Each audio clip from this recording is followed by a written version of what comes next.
I have to learn this. I'm never going to use this in real life.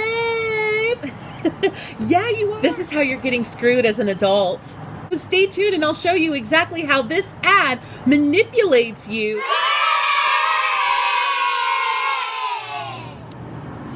And so I just wanted to real quickly, briefly record an actual response to this ad since it's just a user poll and it doesn't give you any real information. I went ahead and I downloaded their stuff and here's some facts for you. So first of all, just to start off and give a little bit of background, I am actually a professional caregiver, and so I guess that's the only reason why this popped up in my timeline, but that's also why I felt very weirdly put off by it, and so that's why I dove a little bit deeper.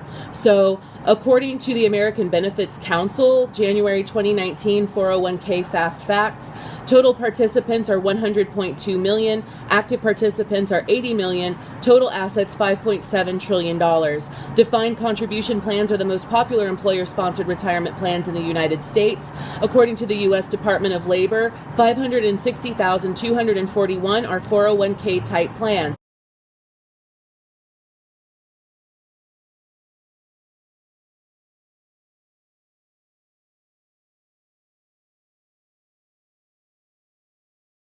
So why is this important?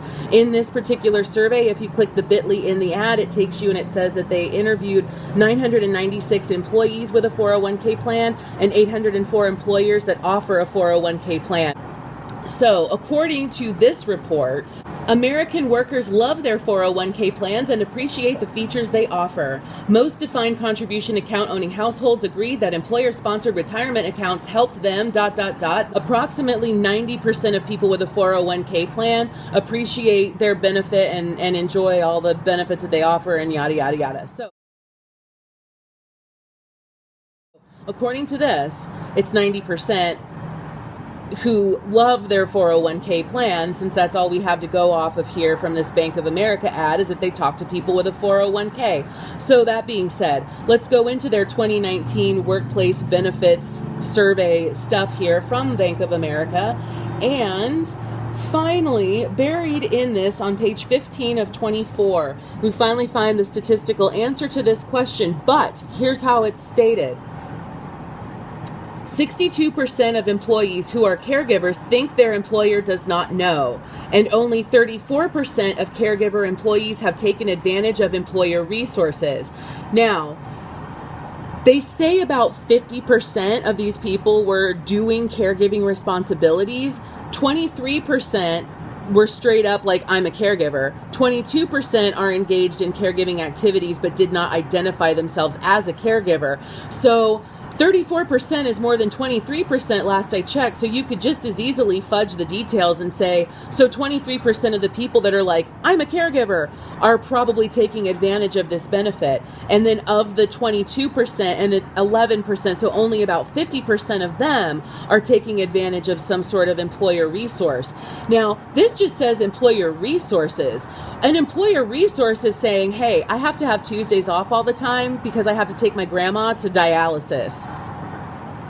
That's an employer resource. I don't think that fits into the realm of what Bank of America is trying to say here. Anyway, I just wanted to throw all that out there for everybody if you want to see all of this stuff for yourself. But anyway, just wanted to throw all of that out there. As a caregiver, I'm a little bit about believing any of this sourced from this document. So anyway, if you like what I've had to say here, please like and subscribe to my YouTube channel. I do videos like this all the time, and I'm actually planning a longer, more thorough analysis of this right here in a video coming soon in the future. So again, this is Lila Kitty, and I bring you more milk and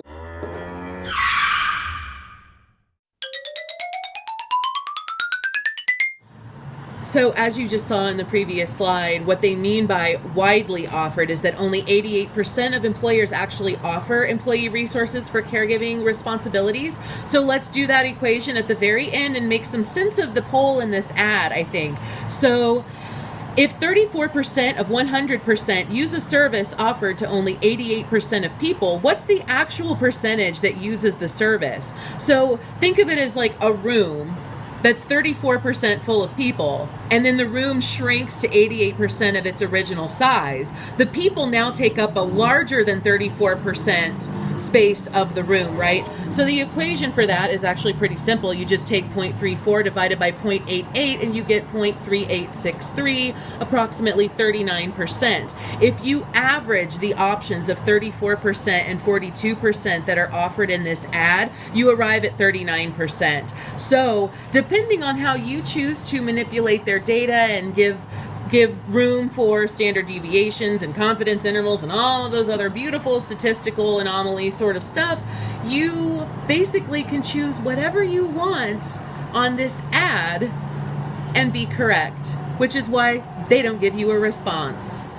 So as far as the 50% is concerned, 50% is roughly the number of people who are employed by these employers that have caregiving responsibilities. So I'm sure if you took it even one step further and said, but what's actually 50% of 88% that have this offered to them? 44%.